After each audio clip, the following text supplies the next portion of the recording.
Kamusta po? At nandito, weekend na naman. At eto na naman po tayo. At pumutok na naman yung mga tubo namin dun sa baba, no? Dahil sa sobrang lamig. Kahit nakabukas na, talagang nag-freeze na, no?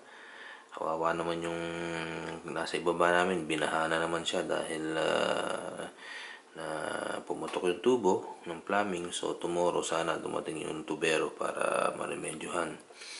Sa ngayon, wala kaming tubig ngayon, ano?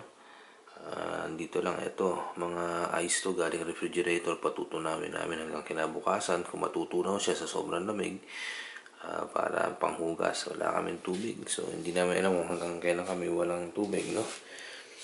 Yun po. At ilang beses nangyayari to, halos every year nangyayari. Sobrang lamig. Negative Fahrenheit. Okay, sige po, kita-kita ulit tayo. Kamusta na lang.